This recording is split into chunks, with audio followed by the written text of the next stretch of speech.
Successful disciples. Saya sampaikan bagaimana seorang murid yang sederhana, Ananias dari Damsyik, meletakkan tangan atas Saulus dari Tarsus yang menjadi penganiaya orang Kristen, menjadi rasul. Nah sekarang di dalam Kisah Rasul 16, dia menemukan seorang putra bernama Timotius. Ayahnya seorang Yunani. Apa yang sedang kita hadapi hari-hari ini? Gen Z kita berbahasa Inggris. Pola pikirnya bukan cuma Western, itu pola pikirnya Yunani. Dan kita tahu di dalam Yunani itu maka heteroseks itu kelas bawah. Kalau yang atas tuh LGBT, IQ dan sebagainya. Saya lihat di mana-mana the shadow of Sodom sebelum kedatangan Kristus. Di mana-mana terjadi penyimpangan seks dan dianggap biasa. Dan mereka katakan semua orang melakukannya. Tetapi ibunya seorang Israel ya. Dan neneknya yang mengajarkan dia, Lois dan Eunike. Kedua-duanya diberi nama Yunani, saudara. Pasti nama aslinya bukan itu. Eunike artinya blessed with good victory. Bagaimana? Ternyata dia memuridkan putranya dan dikenalkan dengan Paulus. Kita perlu 3 bapak. Bapak jasmani, bapak rohani mesti jadi satu, dan bapak surgawi. Ketika dikenalkan Paulus, Timotius yang timid itu agak ragu-ragu, kurang berani, menjadi seorang yang hebat sekali. Dan firman Allah mengatakan, Paulus mengatakan, putraku yang sah dalam iman. Dia memanggil yaitu Timotius agapetos teknon. Saya tidak punya anak secara jasmani, tapi saya ada beberapa yaitu agapetos teknon in my life. Dan mereka melakukan hal yang lebih dari saya. Itu kebanggaan seorang ayah.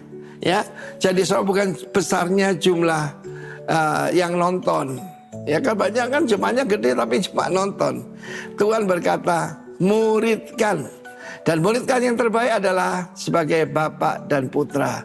Dan dia berkata, Rasulullah berkata, banyak sekali pendidik, tapi tidak banyak bapakmu. Akulah bapakmu dalam iman. Pertanyaan hari ini, who is your Paul? Siapakah bapak rohani saudara? Dan bagi bapak-bapak rohani, apakah kalian punya putra-putra rohani yang membuat kalian berlipat kali ganda hebat? Dan Paul mengatakan, tidak seorang pun yang sehati sepikir seperti rekan sekerjaku. Dari murid jadi rekan sekerja, saudara ya.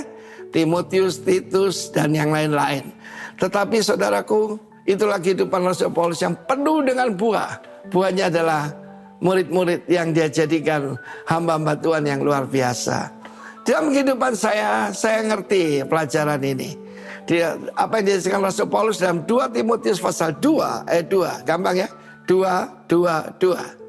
Nah, saudaraku, kita lihat di sana dia memberikan instruksi pada Timotius. Apa yang kuajarkan kepadamu juga dengan penumpangan tanganku atasmu. Percayakan pada orang lain yang dapat dipercaya, yang juga cakap mengajar orang lain. Saya perhatikan ada 4 generasi pemimpin. Apa end product dari sebuah pelayanan atau gereja? Kingdom leaders. Ini 4 generasi dan saya mengikuti saja pola dari hamba Tuhan yang hebat dan sukses ini. 4 generasi pemimpin. Saya memuridkan Pak Roni memuridkan Gunawan, saudaraku Yosua Gunawan, dan kemudian saya akan pergi ke Taiwan akhir bulan ini, ketemu dengan Immanuel. Itu sudah generasi keempat. Dan di tengah-tengah kesulitan mereka berbuah luar biasa. Saya juga akan yaitu meresmikan gedung baru dan ulang tahun ke-35 daripada Rock Mataram. Gedungnya lebih besar dari lembah pujian, saudara. Ya, maksudnya kapasitasnya, bukan kompleksnya juga cukup besar. Ada sekolah dan sebagainya. Berbuah bagi Yesus, hasilkan buah-buah yang tinggal tetap.